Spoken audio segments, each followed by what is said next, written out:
ಈಗ ಮಸಿ ಬಳಿಯೋ ವಿಚಾರ ಬಂತು.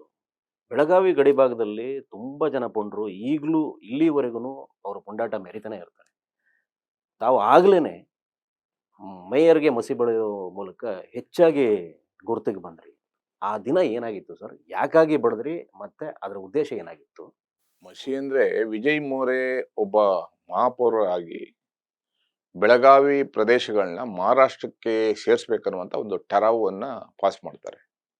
ಟರಾವನ್ನ ಪಾಸ್ ಮಾಡ್ತಾರೆ.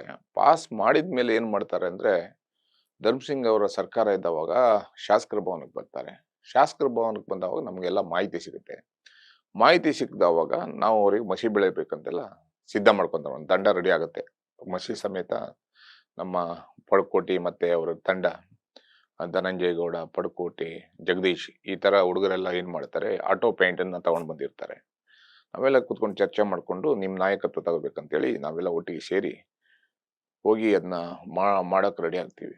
ಹೋದವಾಗ ಶಾಸಕರ ಭವನ ಒಳಗಡೆ ಕೂತ್ಕೊಂಡು ಹಾಲಲ್ಲಿ ಡಿಸ್ಕಷನ್ ಮಾಡ್ತಾ ಇರ್ತಾರೆ. ನಾವು ಮಸಿ ತಗೊಂಡು ಒಳಗಡೆ ಹೋಗ್ಬೇಕು. ಮಸಿ ಅಂದ್ರೆ ಆಯಿಲ್. ಅದನ್ನ ಹಿಂದ್ಗಡೆ ರವಿ ಅಂತ ಒಬ್ರು ಲ್ಯಾಂಡ್ರಿ ಮಾಡ್ತಾ ಇದ್ರು. ಆ ಲ್ಯಾಂಡ್ರಿ ನಮಗೆ ಪರಿಚಯ ಇರುತ್ತೆ. ಹಿಂದ್ಗಡೆ ಒಂದು ಗೇಟ್ ಇತ್ತು. ಕೆಳಗಡೆಯಿಂದ ಹೋಗಿ ಲ್ಯಾಂಡ್ರಿ ಒಳಗಡೆಯಿಂದ ಎಲ್ ಎಚ್ ಒಳಗಡೆ ಮೇಲ್ಗಡೆಯಿಂದ ಬರ್ತೀವಿ. ಬಂದಾವಾಗ ಮನೋಹರ್ ಕಿಣೇಕರ್ ಮತ್ತೆ ವಿಜಯ್ ಮೋರೆ ಅವರೆಲ್ಲ ಡಿಸ್ಕಷನ್ ಮಾಡ್ತಾ ಇರ್ತಾರೆ. ನಾವು ಹಿಂದ್ಗಡೆಯಿಂದ ಏಕಾಏಕಿ ಹೋಗ್ತೀವಿ. ಮಸಿ ಡಬ್ಬವನ್ನ ಆ ಆಯಿಲ್ ಪಾಯಿಂಟ್ ಅಂತ ತಗೊಂಡ್ಬಿಟ್ಟು ಹಾಕ್ತೀವಿ. ಅವ್ರ ಹಾಕ್ದವಾಗ ಗಲಾಟೆ ಆಗುತ್ತೆ. ನನ್ನ ಜೊತೆಗೆ ಇನ್ನೂ ಒಂದು 14-15 ಜನ ಹುಡುಗರು ಎಲ್ಲ ಒಟ್ಟಿಗೆ ಇರ್ತೀವಿ. ಗಲಾಟೆ ಆದವಾಗ ಮಸಿ ಹಾಕ್ದವಾಗ ಹೊಡೆದಾಟನೂ ಆಗುತ್ತೆ. ಹೊಡಿತೀವಿ. ಅವರು ಕೈ ಎತ್ತಕ್ ಬರ್ತಾನೆ ಬಿಡಲ್ಲ. ಮಸಿ ಹಾಕ್ತಿವಿ. ದೊಡ್ಡ ಗಲಾಟೆ ರಂಪಾಟ ಆಗುತ್ತೆ. ಹಾಕಿ ಧಿಕ್ಕಾರ ಹಾಕಿ ನಾವು ಅಲ್ಲಿಂದ ಬರ್ತೀವಿ. ಬಂದಾದ್ಮೇಲೆ ನಾವು ಹೇಳ್ತೀವಿ ನಮ್ಮನ್ನ ಅರೆಸ್ಟ್ ಮಾಡಿ ನಾವೇ ಮಾಡಿರೋದಂತ. ಅಲ್ಲಿಂದ ರಾತ್ರಿ ಎಲ್ಲ ಮನೆಗೆ ಹೋಗ್ತೀವಿ. ಅಲ್ಲಿಂದ ತುಂಬಾ ದೊಡ್ಡ ಇಡೀ ರಾಜ್ಯದಲ್ಲೇ ದೊಡ್ಡ ಕ್ರಾಂತಿ ಆಗತ್ತೆ. ದೇಶದಲ್ಲಿ ದೊಡ್ಡ ಕ್ರಾಂತಿ ಆಗತ್ತೆ. ರಾತ್ರಿ ಮನೆಯಲ್ಲಿ ಕೂತಿದ್ದೆ. ನಮ್ಮ ಅಕ್ಕಪಕ್ಕದ ಮನೆಯವರಿಗೆ ಗೊತ್ತಿಲ್ಲ ನಾವು ಯಾರು ಏನು ಅಂತ. ಈ ಪ್ರಕರಣದಲ್ಲಿ ಈ ಟಿವಿ ಮತ್ತೆ ಉದಯ್ ಟಿವಿ ಎರಡೇ ಇದ್ದಾವ ನ್ಯೂಸ್ ಚಾನಲ್. ಈ ತರ ಮಸಿ ಬಳಿದವರಿಗೆ ಡಕಾಯಿತಿ ದರೋಡೆ ಕೇಸ್ಗಳನ್ನ ಹಾಕಿ ಒಳಗಡೆ ಹಾಕ್ತೀವಿ. ಇಷ್ಟು ವರ್ಷ ಜೈಲಾಗತ್ತೆ ಅನ್ನುವಂಥದ್ದೆಲ್ಲ ನ್ಯೂಸ್ ಬರುತ್ತೆ. ಅವಾಗ ಮಕ್ಕಳು ಚಿಕ್ಕವರು. ಮಗನಿಗೆ 3 ವರ್ಷ 4 ವರ್ಷ ಇರ್ಬೇಕು. ಮಗಳಿಗೆ 1 ವರ್ಷ ಇರುತ್ತೆ. ನನ್ನ ಹೆಂಡತಿ ಅಳ್ತಾಳೆ, ಏನಾಗಲ್ಲ ಬಿಡು ಅಂತೀನಿ. ಏನಾಗಲ್ಲ ಅಂತ. ಸೀದಾ ಅಲ್ಲಿಂದ ರಾತ್ರಿ ಅಲ್ಲಿಂದ ನಾವು ಕರೆ ಬರುತ್ತೆ ಎಲ್ಲ. ಮನೆಯ ನಾರಾಯಣಗೌಡರು ಇದ್ರು ಅನ್ಸುತ್ತೆ. ನಾರಾಯಣಗೌಡರು ಎಲ್ಲ ಒಟ್ಟಿಗೆ ಸೇರಿ ಬನ್ನಿ ಕುಂಬಳಗೂಡು ಹತ್ರ ಎಲ್ಲ ಒಟ್ಟಿಗೆ ಹೋಗೋಣ ಅಂತ ಹೋಗ್ತೀವಿ. ಎಲ್ಲ ಒಟ್ಟಿಗೆ ಒಂದು 8-10 ಜನ ಹೋದ್ವಿ. ಹೋಗಿ ರಾತ್ರಿ ಅಲ್ಲಿಂದ ಹೋದವಾಗ ನಿಮಿಷಾಂಬ ದೇವಸ್ಥಾನದಲ್ಲಿ ರಾತ್ರಿ 1 ಗಂಟೆಗೆ ಹೋಗ್ತೀವಿ. ನಿದ್ದೆ ಬರ್ತಾ ಇದೆ. ಹೋದಾಗ ನಿಮಿಷಾಂಬದಲ್ಲಿ ಒಂದು ಚೌಟ್ರಿ ಇರುತ್ತೆ. ಚೌಟ್ರಿಯಲ್ಲಿ ಒಂದು ಜಮಖಾನ ಹಾಕೊಂಡು ಹಳೆ ಜಮಖಾನೆ ಹಾಕೊಂಡು ಮಲಗ್ತೀವಿ. ಮಲಗಿ ಬೆಳಿಗ್ಗೆ ಎದ್ಬಿಟ್ಟು ಸ್ನಾನ ಮಾಡಿ ಸೀದಾ ನಿಮಿಷಾಂಬ ದೇವಸ್ಥಾನಕ್ಕೆ ಹೋಗ್ತೀವಿ. ಅಲ್ಲಿ ಅರ್ಚಕರು ಸೌತ್ ಕೇಂದ್ರದವ್ರು ಇರ್ತಾರೆ. ಇಲ್ಲ ಹೀಗೆ ಎದ್ದು ನೋಡ್ತೀವಿ ಪೇಪರಲ್ಲೆಲ್ಲ ಹೆಡ್ ನ್ಯೂಸ್. ಆಶ್ಚರ್ಯ ಆಯ್ತು. ಇಷ್ಟು ದೊಡ್ಡ ನ್ಯೂಸ್ ಆಗಿದೆ. ಏನಾಗಿದೆ ಅಂತ. ಈ ತರ ಕೇಸ್ ಆಗಿದೆ ಈ ತರ ಅಂತ ಹೆಡ್ ನ್ಯೂಸ್. ಎಲ್ಲ ಪೇಪರ್ಲ್ಲ ಹೆಡ್ ನ್ಯೂಸ್. ಹೋಗಿ ಸ್ನಾನ ಮಾಡಿ ದೇವಸ್ಥಾನಕ್ಕೆ ಹೋಗ್ತೀವಿ. ಅರ್ಚಕರು ಪೂಜೆ ಮಾಡಿಸ್ತಾರೆ. ಏನೂ ಆಗಲ್ಲ ಶೆಟ್ರೆ, ಕನ್ನಡದ ಕೆಲಸ ಮಾಡಿದೀರ, ಒಳ್ಳೇದಾಗತ್ತೆ, ಏನು ಇದು ಮಾಡ್ಬಿಡಿ, ದೇವರ ಆಶೀರ್ವಾದ ಇರುತ್ತೆ ಅಂತೀವಿ. ಅದಾದ್ಮೇಲೆ ಗಗನ ಚುಕ್ಕಿ ಮರಿ ಚುಕ್ಕಿಗೆ ಹೋಗ್ತೀವಿ. ಅಲ್ಲಿ ಹೋದ್ಮೇಲೆ ಮತ್ತೆ ಎಲ್ಲ ಪೊಲೀಸ್ ಬ್ಯಾರಿಕೇಟು, ಎಲ್ಲ ಕಡೆಯಿಂದ ಪೊಲೀಸ್ ಫೋನು ಇದೆಲ್ಲ ಜಾಸ್ತಿ ಟಾರ್ಚರ್ ಸ್ಟಾರ್ಟ್ ಆಗುತ್ತೆ. ಬೆಂಗಳೂರಲ್ಲಿ ಎಲ್ಲ ಕಡೆ ಹಿಡಿಬೇಕಂತೇಳಿ ಎಲ್ಲ ಕಡೆ ಬ್ಯಾರಿಕೇಟ್ ಹಾಕಿದ್ರು. ಅವ್ರಿಗೆ ನಾವು ಎಲ್ಲಿರೋದು ಅಂತ ಗೊತ್ತಿಲ್ಲ, ಮನೆ ಎಲ್ಲಿದಾರ ಗೊತ್ತಿಲ್ಲ, ಆದ್ರೆ ಬ್ಯಾರಿಕೇಟ್ ಎಲ್ಲ ಕಡೆ ಹಾಕಿದ್ರು. ಇವ್ರು ಹಿಡಿಲೇಬೇಕಂತ. ಆಗಿಲ್ಲ. ಆಮೇಲೆ ಶರಣಗತಿ ಆಗ್ಬೇಕಂತ ಬಂತು. ಬಂದಿವಿ ನಾವೆಲ್ಲ. ಬಂದವಾಗ 2 ಸ್ಟೇಷನ್ ಇತ್ತಲ್ಲಿ. ಒಂದು ಕಬ್ಬನ್ ಪಾರ್ಕ್ ಪೊಲೀಸ್ ಸ್ಟೇಷನ್, ಒಂದು Upparpet police station. Upparpet police station ಅಲ್ಲಿ ನಮ್ಮ ಹೋರಾಟದಲ್ಲಿ ಆಗದೆ ಇರುವಂತವ್ರು ಸ್ವಲ್ಪ ಇದ್ರು ಅನ್ಸುತ್ತೆ. UD ಕೃಷ್ಣಕುಮಾರ್ ಅಂತ ಯಾರೋ ಇನ್ಸ್ಪೆಕ್ಟರ್ ಇದ್ದ. ನಮಗೂ ಸರಿ ಆಗ್ತಾ ಇದ್ದಿಲ್ಲ. ಇನ್ನೊಂದ್ ಕಡೆ ನಮ್ಮ ರತ್ನಾಕರ್ ಶೆಟ್ಟಿ ಅಂತ ಕಬ್ಬನ್ ಪಾರ್ಕ್. ನಾವು ಕಬ್ಬನ್ ಪಾರ್ಕ್ ಪೊಲೀಸ್ ಸ್ಟೇಷನ್ಗೆ ನಾವು ಶರಣರಾಗಬೇಕಾಗಿರೋದು. ಆ ಲಿಮಿಟ್ ಅಲ್ಲಿ ನಡೆದಿರೋದ್ರಿಂದ ಕಬ್ಬನ್ ಪಾರ್ಕ್. ಆಮೇಲೆ ಏನಿಲ್ಲ, ಉಪ್ಪಾರಪೇಟೆಯಲ್ಲಿ ಶರಣರಾಗತ್ರೆ ಇಲ್ಲಿಂದ ಕಬ್ಬನ್ ಪಾರ್ಕ್ ಪೊಲೀಸ್ ಸ್ಟೇಷನ್ ಕೊಟ್ರು. ಆವಾಗ ಚೆಬ್ಬಿ ಅಂತ ಒಬ್ರು DCP ಇದ್ರು. ಚೆಬ್ಬಿಗೂ ಕನ್ನಡ ಹೋರಾಟಗಾರರಿಗೂ ಸ್ವಲ್ಪ ಮುಖ ಆಗ್ತಾ ಇದ್ದಿಲ್ಲ. ಕನ್ನಡ ಹೋರಾಟಗಾರ ಮೀನ್ಸ್ ನಾರಾಯಣಗೌಡರಿಗೂ ಚೆಬ್ಬಿಗೂ ಅವಾಗ ಕ್ಲಾಶ್ ನಡೀತಾ ಇರ್ತಿತ್ತು. ಆವಾಗ ನಾವು ಅಲ್ಲಿ ಹೋದ್ವಿ. ಅಲ್ಲಿ ಹೋದ ತಕ್ಷಣನೇ ಅವರು ಒಂದೊಂದು ಪ್ರೊಸೀಜರ್ ಸ್ಟಾರ್ಟ್ ಮಾಡಿದ್ರು. ಈ ಫಿಂಗರ್ ಪ್ರಿಂಟ್ ತಗೊಳ್ಳುವಂಥದ್ದು, ಆಮೇಲೆ ಸ್ಲೇಟ್ಗಳು ಕೊಡುವಂಥದ್ದು, ಇದೆಲ್ಲ ಸ್ಟಾರ್ಟ್ ಮಾಡಿದ್ರು. ಆವಾಗ ನಾವು ವಿರೋಧ ಮಾಡಿದ್ವಿ. ಕನ್ನಡ ಹೋರಾಟಗಾರರು ಸ್ಲೇಟ್ ತಗೊಂಡು ಹಿಡಿಲಿಕ್ಕೆ ಕಳ್ರಲ್ಲ, ಯಾವುದೇ ಕಾರಣಕ್ಕೂ ನಾವು ಒಪ್ಪೋದಿಲ್ಲ, ನಿಮ್ಮ ಸರದಿ ಬಂದು ನೋಡ್ತೀವಿ ಅಂತಂದು. ಆಯ್ತು ನೋಡೋಣ ಅಂತಂತೀವಿ. ಯಾವಾಗ ಆಯ್ತು ನಮ್ಮ ಪಡ್ಕೋಟಿ ಅಂತಿದ್ದಾರೆ, ತುಂಬಾ ರುಚಿಗೆದ್ಬಿಟ್ಟ ಹುಡುಗ ಪಡ್ಕೋಟಿ. ಹುಡುಗ ಏನ್ ಮಾಡ್ದ ಅಂದ್ರೆ ಏಕಾಏಕಿ ಕನ್ನಡ ಶಾಲ್ನ ನೇಣು ಹಾಕೊಂಡ್ಬಿಟ್ಟ, ಕತ್ತಕ್ಕೆ ಹಾಕೊಂಡ್ಬಿಟ್ಟ. ಫುಲ್ ಕತ್ತಕ್ಕೆ ಹಾಕೊಂಡು ದೊಡ್ಡ ಟೇಷನ್ ಫುಲ್ ಗಲಾಟೆ ಆಗೋಯ್ತು. ಎಲ್ಲ ಒಟ್ಟಿಗೆ ಗಲಾಟೆ ಮಾಡ್ಬಿಟ್ವಿ. ಅವ್ನು ಸೀರಿಯಸ್ ಆಗ್ಬಿಟ್ಟ, ಅವ್ನು ಸೀರಿಯಸ್ ಆಗಿ ಹಾಕೊಂಡ್ಬಿಟ್ಟ. ಆದ್ಮೇಲೆ ನಾವು ಅವನ್ನ ಬೋರಿಂಗ್ ಹಾಸ್ಪಿಟ್ಲಿಗೆ ನಾವೇ ಕರ್ಕೊಂಡು ಹೋಗಿ. ಟೇಷನ್ ನಮ್ಮ ಹತ್ರ ಇಲ್ಲ, ನಾವು ಎಲ್ಲಿ ಬೇಕಾದ್ರೂ ಓಡೋಗ್ಬೋದಿತ್ತು. ಓಡೋಗೋದಾಗಿದ್ರೆ ಓಡೋಗ್ಬೋದಿತ್ತು, ಅದೇನು ಇದ್ದಿಲ್ಲ. ಎಲ್ಲ ಬೋರಿಂಗ್ ಹಾಸ್ಪಿಟ್ಲಿಗೆ ಹೋದಿವಿ, ಅವ್ನು ಕರ್ಕೊಂಡು ಹೋದ್ರಿ. ಮತ್ತೆ ರಿಟರ್ನ್ ಬಂದಿವಿ, ನಡೆದಿಲ್ಲ. ಅದಾದ್ಮೇಲೆ ಜೈಲಿಗೆ ಹಾಕಿದ್ರು, ಜೈಲಿಗೆ ಹೋದ್ವಿ. ಜೈಲಿಗೆ ಹೋದ ತಕ್ಷಣ ನಮ್ಮ ಮೊದಲನೇ ಜೈಲು ಅನುಭವ. ಜೈಲಲ್ಲಿ ಇದ್ದೀವಿ. ಜೈಲಲ್ಲಿ ಹೋದ್ರೆ ಎಲ್ಲರೂ ಒಳ್ಳೆ 14 ದಿನ ಜೈಲಲ್ಲಿ ಇರೋದೇನು ತಮಾಷೆ ಮಾತಾಗಿಲ್ಲ. ಆಗಿನ ಕಾಲದಲ್ಲಿ ಆ ಜೈಲಿನ ಸಿಸ್ಟಮ್ ಹಾಗೆ ಇತ್ತು. ಕೊಡುವಂತ ಬೆಂಗಳೂರು ಜೈಲಿಗೆ ಹಾಕಿದ್ರು. ಜೈಲಲ್ಲಿ 14 ದಿನ ಇದ್ದವಾಗ ಅನೇಕ ಜನ ಒಂಥರ ಏನೋ ಗೌರವ ಇರ್ತಿತ್ತು, ಪೇಪರ್ ಬರ್ತಾ ಇತ್ತು. ನಮ್ಗೆ ಆ ಭಾಗದಲ್ಲಿ ನಮ್ಮ ಪುನೀತ್ ಅಂತ ಇದ್ದ, ಅವ್ನು ದಿನನಿತ್ಯ ನ್ಯೂಸ್ ನೋಡ್ಬೇಕಂತೇಳಿ ಏನಾರು ಒಂದು ಹೋರಾಟ ಮಾಡಿ ಪೇಪರ್ನ ಬಿಡುಗಡೆ ಮಾಡಿ ಅಂತ ಪೇಪರ್ನ ಕಳಿಸುವಂಥದ್ದು. ಒಳಗಡೆ ಏನೇನು ಫುಡ್ ಬೇಕೆಲ್ಲ ಹುಡುಗರುಗಳು ಪ್ರೀತಿಯಿಂದ ತರೋರು. ದೊಡ್ಡ ನ್ಯೂಸ್ ಆಗಿದೆ ಅಲ್ಲ, ನಮ್ಗೆ ಗೊತ್ತಿಲ್ಲ ಅಷ್ಟು ಸಣ್ಣ ನ್ಯೂಸ್ ಆಗಿದೆ. ಎಲ್ಲ ಇದು ಕೊಡುವಂಥದ್ದು ಎಲ್ಲವೂ ಬರ್ತಾ ಇದ್ದು, ಒಂದು ಹೆಮ್ಮೆ ಇರ್ತಿತ್ತು. ಅವಾಗ ಕೆಲವು ವಾದ ವಿವಾದಗಳು ಆಚೆ ನಡೀತಾ ಇದ್ವು. ಬೇಷರತ್ತಾಗಿ ಬಿಡುಗಡೆ ಮಾಡ್ಬೇಕಂತ ನಮ್ಮ ಲೀಡರ್ಗಳು ಕೇಳ್ತಾ ಇದ್ರು. ಯಾವುದೇ ಕಾರಣಕ್ಕೂ ಬೇಷರತ್ತಾಗಿ ಬಿಡುಗಡೆ ಎಲ್ಲೂ ಮಾಡಲ್ಲ. ನಮ್ಮ ವಕೀಲರು ಫಸ್ಟ್ ಅರ್ಜಿ ಹಾಕೋಣ, ನಮ್ಮ ಪ್ರಕಾಶ್ ಶೆಟ್ರು ಅರ್ಜಿ ಹಾಕೋಣ, ಅರ್ಜಿ ಹಾಕಿ ರಿಲೀಸ್ ಮಾಡೋಣ ಅಂತದ್ದು ವಾದ ವಿವಾದಗಳು ನಡೀತಾ ಇದ್ವು. ಆವಾಗಲೇ ಸಂಘಟನೆಗಳಲ್ಲಿ ಮುಸುಕಿನ ಗುದ್ದಾಟಗಳು ನಡೀತಾ ಇದ್ದವು ಹೊರಗಡೆ. ಸಂಘಟನೆಯಲ್ಲಿ ದುಡ್ಡಿದ್ದಿಲ್ಲ, ಅತಿ ಕಷ್ಟದ ಪರಿಸ್ಥಿತಿ ಅವಾಗ ಸಂಘಟನೆಯಲ್ಲಿ. 2004-5 ಸರ್. ಐದು ತುಂಬಾ ಕಷ್ಟದ ಪರಿಸ್ಥಿತಿ, ದುಡ್ಡಿಲ್ಲದಂತ ಪರಿಸ್ಥಿತಿ, ಯಾರ ಹತ್ರ ದುಡ್ಡಿಲ್ಲ. ಅವಾಗ ಹಂಗೆ ಹಿಂಗ ದುಡ್ಡಿದೆ ಅಂದ್ರೆ ಸ್ವಲ್ಪ ನಾವೇನೆ ಹೋಟೆಲ್ ನಂದು 1-2 ಕ್ಯಾಂಟೀನ್ ನಡೀತಾ ಇತ್ತು. Jain hospital canteen, railway canteen ನಡೀತಾ ಇತ್ತು. ಒಂದು ಸಭೆ ಆಗ್ಬೇಕಾದ್ರೆ ವಿಧಾನಸೌಧದಲ್ಲಿ ಸಭೆ, ಶಾಸಕರಿಂದ ಒಂದು ಹಾಲ್ ತಗೊಂಡ್ರೆ ಕಾಫಿ ಟೀ ನಮ್ಮ ಕ್ಯಾಂಟೀನಿಂದ ಹೋಗ್ತಾ ಇತ್ತು. ರಾಜ್ಕುಮಾರ್ ಕಿಡ್ನಾಪ್ ಆದಾಗಲೂ ಇಡೀ ಊರೆಲ್ಲ ಬಂದಾದ್ರು ನಮ್ಮ ರೈಲ್ವೆ ಕ್ಯಾಂಟೀನ್ ನಡೀತಾ ಇತ್ತು. ಎಲ್ಲರಿಗೂ ಊಟ, ನಮ್ಮ ಹೋರಾಟ ಮಾಡಿ ಬಂದವರಿಗೆಲ್ಲ ಊಟ, ಅನ್ನ ಸಾಂಬಾರು ಅಲ್ಲೇ ತಿಂತಾ ಇದ್ವಿ. ಆ ಸಿಸ್ಟಮ್ ಅಲ್ಲಿ ಇದೀವಿ.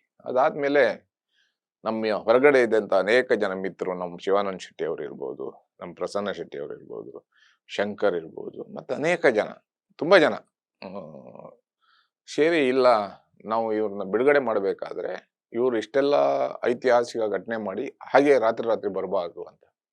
ಕೆಲವರು ಮೆರವಣಿಗೆ ಇವ್ರದ್ದೇನು ಮಾಡಬಾರ್ದು, ಹಾಗೆ ಬಿಡ್ಸ್ಕೊಂಡ್ ಬಂದ್ಬೇಡ, ಸುಮ್ಮನೆ ಪೊಲೀಸ್ ಕಣ್ಣಿಗೆಲ್ಲ ಇದು ಗುರಿ ಆಗೋದು ಬೇಡ ಅನ್ನುವಂಥದ್ದು ರಾಂಗ್ ಮಾಹಿತಿ ಕೊಡ್ತಾ ಇದ್ರು. ಅದ್ರ ನಡುವೆ ನಮ್ಮ ಅಂಜಿನಪ್ಪ, ಹರೀಶು, ಸೀನಾ, ಬಸವರಾಜ್ ಪಡ್ಕೋಟೆ, ತುಂಬಾ ಜನ ಹುಡುಗರು ಎಲ್ಲ ನಮ್ಮ ಜೊತೆಗೆ 14 ಜನ ಹುಡುಗರು ಇದ್ರು. ಆವಾಗ ಇವರೆಲ್ಲ ದೊಡ್ಡ ಒಂದು ಕ್ಯಾಂಟ್ರೋ ಮಾಡಿ, ಕ್ಯಾಂಟ್ರೋದಲ್ಲಿ ಮೈಕು ಮತ್ತೆ ಇದೆಲ್ಲ ಹಾಕಿ ಎಲ್ಲ ಹಾಕೊಂಡು ನಮ್ಮನ್ನ ರಿಲೀಸ್ ಮಾಡ್ಬೇಕಾದ್ರೆ ಮುಂಚೆನೆ ದೊಡ್ಡ ನ್ಯೂಸ್.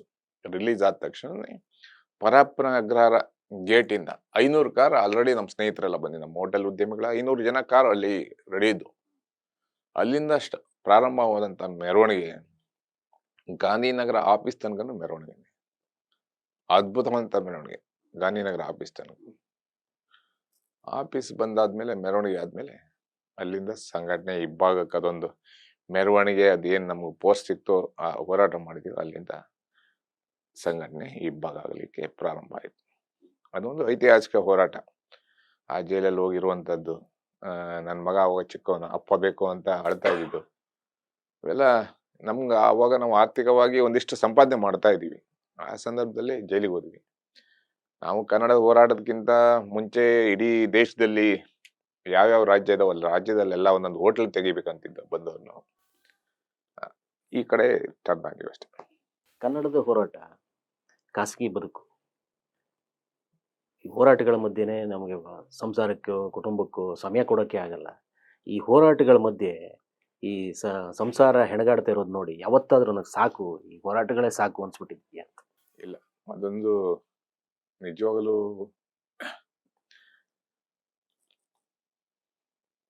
ಕೆಲವೊಂದು ವಿಷಯಗಳು ಮಾತಾಡಲೇಬೇಕಾಗತ್ತೆ.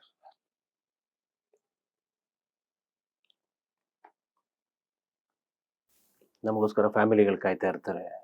ನಾವೆಲ್ಲೋ ಹೋರಾಟದಲ್ಲಿ ಇರ್ತೀವಿ. ಯಾರಿಗೋ ಕೆಂಗಣ್ಣಿ ಗುರಿಯಾಗಿರ್ತೀವಿ. ನಾವು ಫ್ಯಾಮಿಲಿಗೆ ಉತ್ತರ ಕೊಡೋಕ್ಕಾಗದಿರೋ ಪರಿಸ್ಥಿತಿ. ಮೊದಲನೇದಾಗಿ ಮನೆಯವರಿಗೆ ತುಂಬಾ ನೋವು ಮಾಡಿದೀವಿ. ಸಂಘಟನೆ ಇಬ್ಬಾಗ ಆದವಾಗ ಈ ಸಂಘಟನೆ ಕಟ್ಟಬೇಕಾದ್ರೆ ಎರಡನೇ ಪುನಃ ಕಟ್ಟಬೇಕಾದ್ರೆ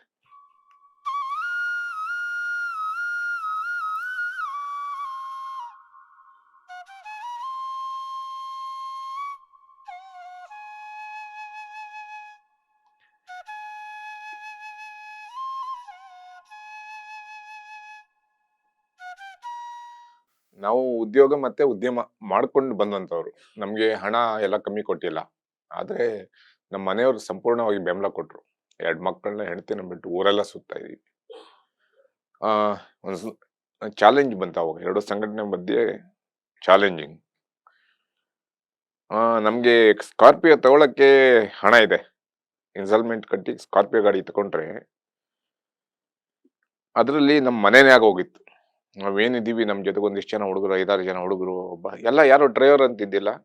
ಡೀಸೆಲ್ ಹಾಕೊಂಡು ಇಡೀ ರಾಜ್ಯ ಸುತ್ತಾ ಇದೀವಿ. ರಾಜ್ಯ ಸುತ್ತಬೇಕಾದ್ರೆ ಇಲ್ಲಿಂದ ಹೊರಟ್ರೆ ಚಿತ್ರದುರ್ಗದಲ್ಲಿ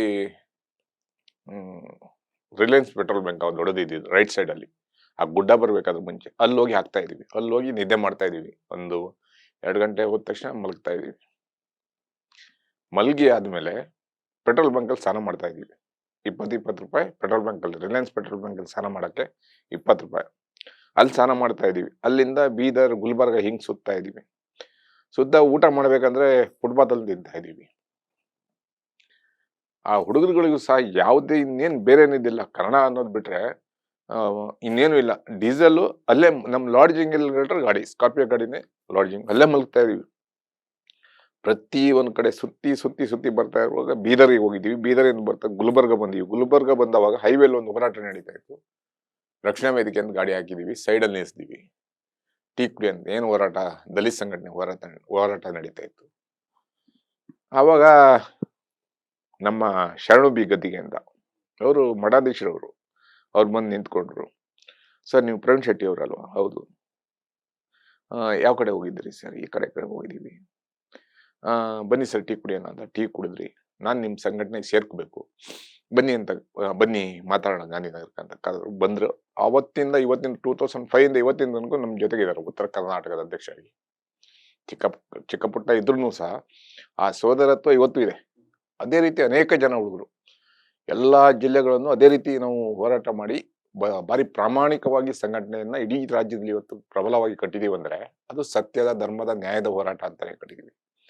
ಇವತ್ತು ಅನೇಕ ಜನ ಸಂಘಟನೆ ಮಾಡಿದವಾಗ ಆ ಜಿಲ್ಲಾಧ್ಯಕ್ಷ ಹತ್ರ ಹಣ ಕೊಡಿ ಅನ್ನುವಂಥದ್ದು, ರಾಜ್ಯ ಪದಾಧಿಕಾರಿಗಳಿಗೆ ಹಣ ಕೊಡಿ ಅನ್ನುವಂಥದ್ದು ಅನೇಕ ಕಡೆ ಎಲ್ಲ ಪಕ್ಷಗಳಲ್ಲೂ ಎಲ್ಲ ಸಂಘಟನೆಗಳಲ್ಲೂ ನಡೀತಾ ಇರ್ತದೆ. ಇವತ್ತಿನ ತನಕ ನಮ್ಮ ಯಾವುದೇ ಜಿಲ್ಲಾಧ್ಯಕ್ಷ ಹತ್ರ ಅಥವಾ ಯಾವುದೇ ಪದಾಧಿಕಾರಿಗಳನ್ನ ಹಣ ಕೊಡಿ ಅಂತ ನಾವು ಕೇಳಿರೇ ಇಲ್ಲ. ನಮ್ಮ ಸಂಘಟನೆ ಅಕೌಂಟ್ ಪ್ರಾಮಾಣಿಕತೆ ಮತ್ತೆ ಬಾರಿ ಪಾರದರ್ಶಕವಾಗಿದೆ. ಯಾರೇ 500 ರೂಪಾಯಿ ತಗೊಂಡು ಮೆಂಬರ್ ಆದ್ರೂ ಆ ಸಂಘಟನೆ ಅಕೌಂಟ್ಗೆ ಹಾಕ್ಬೇಕು. ಆ ಸಂಘಟನೆಯಲ್ಲಿ ಒಂದಿಷ್ಟು ಹಣ ಇರಬೇಕು. ಸಂಘಟನೆಗೆ ಒಂದು ಸ್ವಂತ ಕಚೇರಿ ಇರಬೇಕು. ಆ ಸಂಘಟನೆ ಸಾರ್ವಜನಿಕರ ಆಸ್ತಿ ಆಗ್ಬೇಕಂತಾನೆ ಸಂಘಟನೆಯಿಂದ ಬಾರಿ ಪ್ರಬಲವಾಗಿ ಕಟ್ಟಿದೀವಿ. ಆದ್ರೆ ಇವತ್ತಿನ ಯುಗದಲ್ಲಿ ಸಂಘಟನೆ ಮಾಡುವಂತದ್ದು ತುಂಬಾ ಕಷ್ಟ. ಬೀದಿ ಹೋರಾಟ ಮಾಡುವಂತದ್ದು ಅಷ್ಟು ಸುಲಭದ ಮಾತಲ್ಲ. ಪ್ರಾಮಾಣಿಕವಾಗಿ ಮಾಡ್ಬೇಕಾದ್ರೆ ತುಂಬಾ ಆಗೋದೇ ಇಲ್ಲ. ನೀವು ಸಂಘಟನೆ ಹೆಸರು ಹೇಳಿ ಚಂದ ಎತ್ತಿರೋ, ಚೀಲ ಹಾಕೊಂಡು ಹೋಗ್ತಿರೋ. ಬೆಂಗಳೂರು ನಗರದಲ್ಲಿ ಹೋದ್ರೆ ಚೀಲ ಹಾಕೊಂಡು ಹೋದ್ರೆ ಸಹಸ್ರಾರು ಜನ ನನ್ಗೆ ಸ್ನೇಹಿತರು ಇದ್ದಾರೆ, ಉದ್ಯಮಿಗಳಿದ್ದಾರೆ, ಮಿತ್ರರಿದ್ದಾರೆ. ಕಾಸು ಕೊಟ್ರು 50,000 1 ಲಕ್ಷ ಅಂದ್ರೆ ಕೊಡೋರು ಇದ್ದಾರೆ. ನಮ್ಗೆ ಕೇಳಕ್ ಅದು ಗೊತ್ತೇ ಇಲ್ಲ. ಆ ಮನಸ್ಥಿತಿ ನಾವು ಬಂದೇ ಇಲ್ಲ. ಆದ್ರಿಂದ ಪ್ರಾಮಾಣಿಕವಾಗಿ ಸಂಘಟನೆ ಮಾಡೋರಿಗೆ ಕಷ್ಟ ಆಗುತ್ತೆ. ಈ ಪ್ರಾಮಾಣಿಕತೆ ಅಂತ ಬಂದಾಗ ತುಂಬಾ ಪ್ರಾಮಾಣಿಕವಾಗಿ ಬಂದ್ರಿ, ಕಷ್ಟದ ಹಾದಿಗಳಿಗೆ ಬಂದ್ರಿ. ಆದ್ರೆ ನಿಮ್ಮ ದುಡಿಮೆಗೆ, ನಿಮ್ಮ ಬೇರೆ ಇದಕ್ಕೆ ರೈಲ್ವೆ ಗುತ್ತಿಗೆದಾರರು ತಾವು, ರೈಲ್ವೆ ಗುತ್ತಿಗೆದಾರರಿಗೆ ಕೆಲವು ಆರೋಪಗಳು ಬರುತ್ತಲ್ಲ, ನೀವೆಲ್ಲದಕ್ಕೂ ಆದಾಯಕ್ಕೆಲ್ಲ ಮೂಲ ಮಾಡಿಕೊಂಡು ಹೋರಾಟ ಮಾಡ್ತಿರುವಂಥವ್ರು. ಹೋರಾಟವನ್ನೇ ಆದಾಯ ಮಾಡ್ಕೊಂಡವರು ಒಂದು ವರ್ಗ ಆದರೆ, ಆದಾಯಕ್ಕೆ ಒಂದು ಮೂಲ ಮಾಡ್ಕೊಂಡು ಹೋರಾಟಕ್ಕೆ ಇಳಿದವರು ನೀವುಗಳಿದ್ದೀರಿ. ನಿಮ್ಮಗಳ ಮೇಲೆ ಆರೋಪ ಬಂದಾಗ ವ್ಯಥ ಆರೋಪ ಬರುತ್ತೆ. ಅವಾಗ ಏನು ಅನ್ಸುತ್ತೆ ಸರ್? ಅಲ್ಲ, ನಮ್ಮ ಬಗ್ಗೆ ಇಲ್ಲಿ ತನಕ ಆರೋಪ ಮಾಡ್ಲಿಕ್ಕೆ ಯಾರಿಗೂ ಆಗಲ್ಲ. ಈ ಹಣಕಾಸಿನ ವಿಷಯದಲ್ಲಿ ಆಗಲ್ಲ. ಇನ್ನು ಈ ಹೋರಾಟದಲ್ಲಿ ಅತ್ಯಂತ ಕ್ರಾಂತಿಕಾರಿ ಹೋರಾಟ ಮಾಡಿರುವಂತದ್ದು, ನಾನೇ ಜೈಲಿಗೆ ಹೋಗಿರುವಂತದ್ದು, ಪೊಲೀಸರ ಏಟುಗಳನ್ನ ತಿಂದಿರುವಂತದ್ದು, ಪೊಲೀಸರ ಬಂದೂಕನಿಗೆ ಎದೆ ಕೊಟ್ಟಿರುವಂತದ್ದು ಅನೇಕ ಉದಾಹರಣೆಗಳಿದಾವೆ. ನಾವು ಯಾವತ್ತೋ ಸತ್ತೋಗ್ಬೇಕಿತ್ತು ಹಾಗೆ ಹೇಳಕ್ ಹೋದ್ರೆ. ಅನೇಕ ಸಂದರ್ಭದಲ್ಲಿ ಕ್ರಾಂತಿಕಾರಿ ಹೋರಾಟವನ್ನ, ಇಡೀ ರಾಜ್ಯಕ್ಕೆ ಕ್ರಾಂತಿಕಾರಿ ಹೋರಾಟವನ್ನ ಪ್ರಾರಂಭ ಮಾಡಿದ್ದೆ ನಾವು ಫಸ್ಟ್ ಮೊದಲನೇದಾಗಿ ಅಂದ್ರೆ ತಪ್ಪಾಗಲ್ಲ ಅನ್ಸುತ್ತೆ. ಅನೇಕ ಜಾಸ್ತಿ ಪೊಲೀಸ್ ಏಟ್ ತಿಂದವನು ನಾನೇ ಅನ್ಸುತ್ತೆ. ಅನೇಕ ಅತಿ ಹೆಚ್ಚು ಜೈಲಿಗೆ ಹೋದವನು ನಾನೇ ಅಂದ್ರೆ ತಪ್ಪಾಗಲ್ಲ ಅನ್ಸುತ್ತೆ. ಇದಿಷ್ಟು ಕಾರಣಕ್ಕಾಗಿ ಪ್ರಾಮಾಣಿಕವಾಗಿ ಮಾಡಿದೀವಿ. ಭ್ರಷ್ಟಾಚಾರದ ಹೆಸರು ಆರೋಪ ನಮ್ಮ ಮೇಲೆ ಯಾವತ್ತೂ ಬಂದೂ ಇಲ್ಲ, ಅದು ಬರೋಕ್ ಸಾಧ್ಯನೂ ಇಲ್ಲ. ಯಾಕಂದ್ರೆ ನಾವು ಅದನ್ನ ಪ್ರಾಮಾಣಿಕವಾಗಿ, ನಮ್ಮಲ್ಲಿ ಒಂದಿಷ್ಟು ಜನ ಉದ್ಯಮಿದಾರರು ನಾವೆಲ್ಲ ಒಟ್ಟಿಗೆ ಇರೋದ್ರಿಂದ ಸಂಘಟನೆ ಬಾರಿ ಪ್ರಾಮಾಣಿಕವಾಗಿ ತಗೊಂಡಿದ್ವಿ. ದುಡಿಯೋಕೆ ನಾವು ಮುಂಚೆ ಮೂಲತಃ ನಾವು ಉದ್ಯಮಿಗಳಾಗಿರೋದ್ರಿಂದ ದುಡಿಯೋಕೆ ನಮ್ಗೆ ಹೊಟ್ಟೆಪಾಡಿಗೆ ನಮ್ಮ ಹೆಂಡತಿ ಮಕ್ಕಳಿಗೆ ಯಾವತ್ತೂ ಕಮ್ಮಿ ಆಗಿಲ್ಲ. ಆದ್ರೆ ಇವತ್ತಿನ ಈ ಸಂಘಟನೆಗಳು ಏನಾಗಿತ್ತೆ, ಪ್ರಾದೇಶಿಕ ಪಕ್ಷವಾಗಿ ರೂಪುಕೊಂಡು ಈ ರಾಜ್ಯದ ಭಾಷೆ ಮತ್ತು ಉದ್ಯೋಗ, ಜನರ, ರೈತರ ಬದುಕಿನ ಬಗ್ಗೆ ಯೋಚನೆ ಮಾಡುವಂತ ಶಕ್ತಿ ಆಗ್ಬೇಕಿತ್ತು. ಅದು ಆಗಲ್ಲ, ಆಗೋದು ಇಲ್ಲ ಅನ್ಸುತ್ತೆ ನನ್ನ ಐಡಿಯಾ. ಆಗ್ಬೇಕಾದ್ರೆ ಎಲ್ಲರೂ ಒಗ್ಗಟ್ಟಾಗಕ್ಕೆ ಸಾಧ್ಯನೇ ಇಲ್ಲ. ಒಗ್ಗಟ್ಟಾದ್ರೂ ಆ ಮನಸ್ಥಿತಿಯಲ್ಲಿ, ಇವತ್ತಿನ ಮನಸ್ಥಿತಿಯಲ್ಲಿ ಒಗ್ಗಟ್ಟಾದ್ರೂ ಸಹ ತುಂಬಾ ಕಷ್ಟನೇ ಇದೆ. ಈ ರಾಷ್ಟ್ರೀಯ ಪಕ್ಷಗಳ ಒತ್ತಡಕ್ಕೆ, ಅವರ ಪ್ರಭಾವಕ್ಕೆ ತುಂಬಾ ಕಷ್ಟ ಇದೆ. ಯಾವ ಹೋರಾಟಗಾರನ ಯಾವ ಮಟಾಸ್ ಮಾಡೋದಂತ ನೋಡ್ತಾ ಇರ್ತಾರೆ. ಅದ್ರ ನಡುವೆ ಏನೋ ಒಂದಿಷ್ಟು ಕನ್ನಡದ ಶಕ್ತಿಗಳು ಒಟ್ಟಾಗಿದೀವಿ ಅಂದ್ರೆ ತುಂಬಾ ಅದ್ಭುತನೇ. ಮೊನ್ನೆ ಒಂದು ಯಾವುದೋ ಒಂದು ಕಾರ್ಯಕ್ರಮನೂ ಮಾಡಿ ಎಲ್ಲ ಒಂದೇ ವೇದಿಕೆಯಲ್ಲಿ ಗುರುತು ಮಾಡ್ಕೊಂಡ್ರಿ. ಅದು ತಾತ್ಕಾಲಿಕ ಅನ್ಸುತ್ತೆ. ಯಾವತ್ತು ಒಗ್ಗಟ್ಟು ಬರ್ಬೇಕಾದ್ರೆ ಎಲ್ಲರೂ ಒಗ್ಗಟ್ಟಾಗ್ಬೇಕು, ಮನಸ್ಥಿತಿ ಒಂದೇ ಇರ್ಬೇಕು. ಹಿರಿಯರು ಕಿರಿಯರನ್ನ ಕರ್ಕೊಂಡು ಹೋಗುವಂಥದ್ದು ದೊಡ್ಡ, ಅದಕ್ಕೊಂದು ಚಾಲೆಂಜಿಂಗ್ ಇರುತ್ತೆ. ಹಿರಿಯರಾದವರು ಎಲ್ಲ ಚಿಕ್ಕವ್ರನ್ನ ಕರ್ಕೊಂಡು ಎಲ್ಲ ಒಟ್ಟಿಗೆ ಹೋಗುವಂಥದ್ದು ಇದೆಯಲ್ಲ, ಅದು ಮನಸ್ಥಿತಿ ಬಂದ್ರೆ ಮಾತ್ರ ಸಾಧ್ಯ. ಈಗ ಹಾಗೆ ಹೇಳಕ್ ಹೋದ್ರೆ ವಾಟಾಳ್ ನಾಗರಾಜ್ ಅಂತದ್ದು ಹಿರಿಯ ಹೋರಾಟಗಾರರು, ಧೀಮಂತ ಹೋರಾಟಗಾರರು, 2 ಸತಿ ಶಾಸಕರಾಗಿದ್ದಾರೆ, ದೊಡ್ಡ ಅದ್ಭುತ ಹೋರಾಟಗಾರರು. ಎಲ್ಲರೂ ಸೇರ್ಬೇಕಾಗತ್ತೆ. ದಯಾನಂದ್ ಸಾಗರ್ ಅಂತ ದೊಡ್ಡ ಸಮುದ್ರನೇ ಎದುರಾಕಿ ಗೆಲ್ತಾರೆ ಅವರು. ಎಲ್ಲರನ್ನು ಎದುರಾಗಿ ಅನ್ನೋದು ಒಂದೇ ಅವರಿಗೆ ಹಿನ್ನೆಲೆ ಇದ್ದಿದ್ದು. ಆಮೇಲೆ MESನವರು ಯಾವುದೇ ಶಾಸಕರು, 4 ಜನ ಶಾಸಕರು ಇದ್ರು, ಇವರು ವಿಧಾನಸಭೆಯಲ್ಲಿ ಗಲಾಟೆ ಮಾಡಿ ಅವ್ರ ಮೇಲೆ ನೀರಿನ ಬಾಟ್ಲಿಗಳನ್ನ ಎಸ್ತು ಗಲಾಟೆ ಮಾಡಿ ಸಭತ್ಯಾಗ ಮಾಡಿ ಬರ್ತಾ ಇದ್ದವರು ಅವತ್ತಿನ ಕಾಲಕ್ಕೆ ವಾಟಾಳ್ ನಾಗರಾಜ್ ಅಂತವ್ರು. ತಾಳ್ವಾಡಿ ಹೋರಾಟದಲ್ಲಿ ಕರುಣಾನಿಧಿ ಅವ್ರನ್ನ ಎತ್ತಾಕೊಂಡು ಹೋಗ್ತಾರೆ ತಮಿಳ್ನಾಡು ಸರ್ಕಾರ, ಆವಾಗ ದೊಡ್ಡ ಗಲಾಟೆ ಆಗುತ್ತೆ. ಆ ರೀತಿ ಹೋರಾಟ ಮಾಡದಂತವ್ರು ಆವಾಗಲೇ ಏನ್ ಬೇಕಾದ್ರೆ ಅವ್ರನ್ನ ಅಪಹಾಸ್ಯ ಮಾಡ್ತಾರೆ. ಅಪಹಾಸ್ಯ ಮಾಡ್ತಾರೆ ಕನ್ನಡದ ಮೂಲಕ್ಕೆ ಒಂದು. ಆಮೇಲೆ ಸರ್ಕಾರಗಳು ಇವತ್ತಿನ ತನಕ ಸಿದ್ದರಾಮಯ್ಯನವರಿಗೆ ತುಂಬಾ ಚೆನ್ನಾಗಿದ್ರು, ಯಡಿಯೂರಪ್ಪನವರು ಚೆನ್ನಾಗಿದ್ರು, ಅವ್ರನ್ನ MLC ಆದ್ರೂ ಮಾಡ್ಬೇಕಿತ್ತು. ಮಾತಾಡ್ಲಿಕ್ಕೆ, ವಿಧಾನಸಭಾ ಅಧಿವೇಶನದಲ್ಲಿ ಮಾತಾಡ್ಲಿಕ್ಕೆ ಅವ್ರನ್ನ MLC ಯಾರು ಮಾಡ್ಬೇಕಿತ್ತು.